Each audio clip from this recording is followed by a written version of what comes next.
Hello, racers. I believe that this is my last taped lesson. It's so exciting to know that we will be back in church next week together, something to definitely look forward to.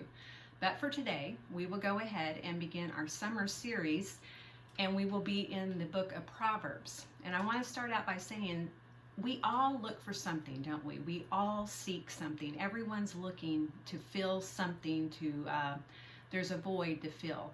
Some look for money, others fame, some look for adventure, others just want peace, some look for love, and others still yet will look for security, but we're always searching for something. Many in the human race are looking in the wrong direction. Proverbs 4:7 says, "Wisdom is the principal thing. Therefore get wisdom, and in all your getting, get understanding."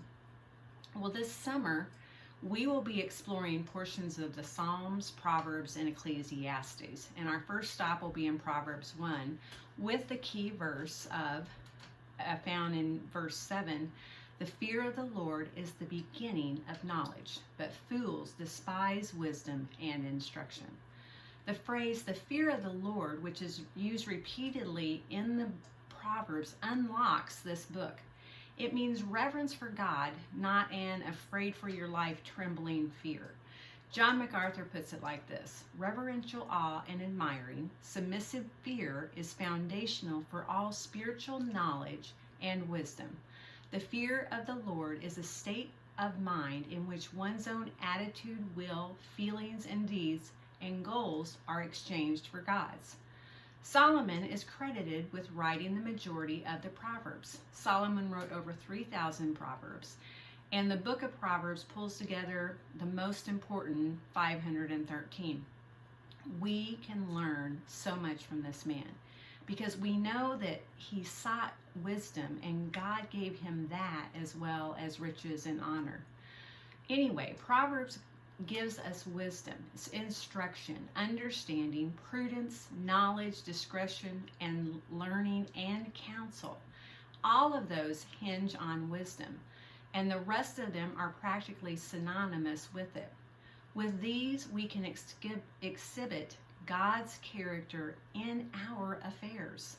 The book of Proverbs speaks specifically to the topic of wisdom, namely, what is it, where does it come from, and how to get it. As we will see, wisdom is not deliberately elusive or purposely problematic like it might appear. To the child of God, true wisdom is available and accessible through Jesus Christ. Wisdom is learned and utilized throughout a lifetime. I'm sure you, like me, can remember days when you weren't so wise, but time has definitely brought you to more of a place of wisdom. So let's go ahead, we'll dive right in. I'm going to be reading out of chapter 1 through 7. The Proverbs of Solomon, the son of David, king of Israel, to know wisdom and instruction, to discern the sayings of understanding, to receive instruction in wise behavior, righteousness, justice, and equity, to give prudence to the naive, to the youth, knowledge and discretion. A wise man will hear and increase in learning, and a man of understanding will acquire wise counsel. To understand a proverb and a figure, the words of the wise and their riddles. The fear of the Lord is the beginning of knowledge. Fools despise wisdom and instruction. So the question before us is how to get wisdom. But quite possibly the better question is to define wisdom. We need to understand what we are after. So, is it all about being smart, having that high IQ? I think that we would all agree it's intelligence, but there is more to it. We all have seen book smart people, haven't we? But they definitely lack street smarts. They lack that understanding how things work. So possibly wisdom is a smartness that views life, real life situations from a place of understanding or in meaningful ways. Merriam-Webster defines wisdom with these words: insight, which would mean your ability to discern, judgment, good sense, the street smarts, and knowledge. And so these all seem like a fair definition of wisdom. It's a good start in defining wisdom, but I believe there is more to it. So what does this passage communicate about the nature of true wisdom? And more importantly, how do we gain true wisdom? That brings us to our first point, how we perceive wisdom. In the Hebrew mind, wisdom was not knowledge alone, but the skill of living a godly life as God intended man to live. Biblical commentators and scholars believe that the simplest definition of wisdom is the ability to see things from God's perspective and competence in seeing the realities of life. So these two definitions might initially sound at odds with each other, but listen to them when they come together. When you can see things from God's perspective, then you will have a competence in seeing the realities of life as they truly are. Biblical scholars arrived at this definition for wisdom in Proverbs as relayed by King Solomon, by going back to the original place Solomon received wisdom from God. This happened in 1 Kings 3, and it recounts a scene where God approaches Solomon as a young boy. I'm sure you will remember this, as he becomes king, and he promises to grant him anything that he might wish. Wow, that leaves the sky open, doesn't it? But what Solomon did it very humbly and admirably. He asked God that he would give him wisdom in all things, so that he could steward well his leadership of God's people. Listen to the verse from 1 Kings 3, verse 9. Give your servant therefore an understanding mind to govern your people, that I may discern between good and evil. For who is able to discern this your great people? So this passage shines a light on the otherwise blurry contours of wisdom and what it looks like. Scholars argue that the phrase, give your servant an understanding mind, should more appropriately be rendered, give your servant a hearing or perceiving heart. In other words, he is asking, God, help me to perceive things like you perceive them. So how does this happen? I mean, how can we attain this? How can we get this? Interestingly, the most common word that Solomon uses for wisdom throughout all the books he wrote in the Bible is a Hebrew word that communicates the concept of coming under the authority of. He used the Hebrew word chakma. Whenever Solomon is referring to wisdom, he is not primarily invoking the idea of knowledge. Rather, he is primarily invoking the notion of authority instead. Interesting to think about, right? Wisdom, then, at its root, isn't an issue of intellectual capacity, but ultimately personal authority. So let's kind of break this down, and we can think of it in this way. Whatever your authority is, whatever your king is, that will be your source of wisdom. Types of wisdom come from types of authority, and your wisdom will always flow from the source of your authority. Let's take this down to the fundamentals. Who or what is your king? Your main authority, the decision maker about ultimate questions. To what are you yoked? Whatever that is the real authority in your life, and it will guide you and give you wisdom about what you should and should not do. So if I go back to the things that people seek, money, fame, adventure, peace, security, love, what's your bottom line? Solomon is saying that wisdom and authority are inextricably connected. And he is saying that if you want true wisdom about perceiving reality as God sees it, and competency in seeing the realities of life, that can only come through knowing the true king. This brings us to our second point, how we receive wisdom. So we've established that wisdom is ultimately a function of coming under the authority of, and then perceiving life through the lens of that authority. How then do we access this true wisdom? How can we, in practical terms, place ourselves under the authority of God and receive this true wisdom? Our answer lies in the key verse of this passage. The fear of the Lord is the beginning of knowledge. Fools despise wisdom and instruction. So we receive wisdom by making the Lord our King, which is expressed by a fear of him. I've already addressed this, but let's look at this just a bit deeper. The fear of the Lord expresses a reverence, regarding who he is and who we are not. We see him in the right view of who he is, and that allows us to see ourselves in a right view of who we are. We regard his great power and his holiness, and then we appropriate awe towards his abundant mercy and goodness. When we see him as he truly is, this will produce a godly fear. It's that reverential awe. When God is your king, the fear of the Lord will be the beginning of knowledge. Wisdom is received, therefore, by humbling yourself before the Lord. Humility finally makes wisdom accessible because you are starting to see things as they truly are. In the latter part of Proverbs 1, wisdom is offered to all people with only one qualifier. It is given to those who know they need it, those that have the humble heart.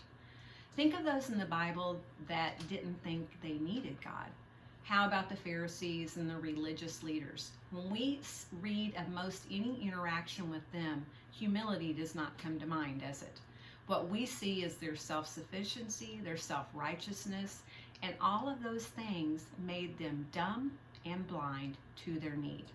Remember what Jesus said in the Gospels? The kingdom of God is revealed to little children, which is part of receiving wisdom. Matthew 18:3. Truly I say to you, unless you turn and become like children, you will never enter the kingdom of heaven. Jesus is saying, come to God humbly, like a child whose sole dependence is on the Father, a child that loves the Father and relies on him wholly. Think about how Solomon addresses the reader of Proverbs over and over. Proverbs 1:8, hear, my son, your father's instruction, and forsake not your mother's teaching. Proverbs 1:10, my son, if sinners entice you, do not consent. Proverbs 1:15, my son, do not walk in the way with them. Hold back your foot from their paths. So spiritually, posture yourself in a position of a child. And think about this. Children are like sponges, aren't they? They're ready to hear, they're ready to learn, they're ready to absorb. Humility, seeing God rightly and ourselves rightly, teaches us to depend on God like a child does upon a loving father. Apart from that position, true wisdom will be impossible. But with a posture of humility, godly wisdom will surely come. So how then does God give wisdom to those who are humbled and ready to receive it? This brings us to our final point, how God gives wisdom. And this brings us to a bit of a paradox. God desires to make us wise, and God makes us wise by putting us into situations where we are forced to exercise the muscle of dependency upon his wisdom and counsel. This point will be broken down into two subpoints. So God desires to make us wise. We can understand this because we know that once a Christian, our path runs toward becoming more like Christ, who himself is the wisdom of God. We read that out of Romans 8:29 and 1 Corinthians 1:24. So listen to these words from Proverbs 1:20 through 23. Wisdom shouts in the street. She lifts her voice in the square. At the head of the noisy street, she cries out. At the entrance of the gates in the city, she utters her sayings. How long, O naive ones, will you love being simple-minded? And scoffers delight themselves in scoffing, and fools hate knowledge. Turn to my reproof. Behold, I will pour out my spirit on you. I will make my words known to you. So what we can see from this, God isn't playing hide and seek with us.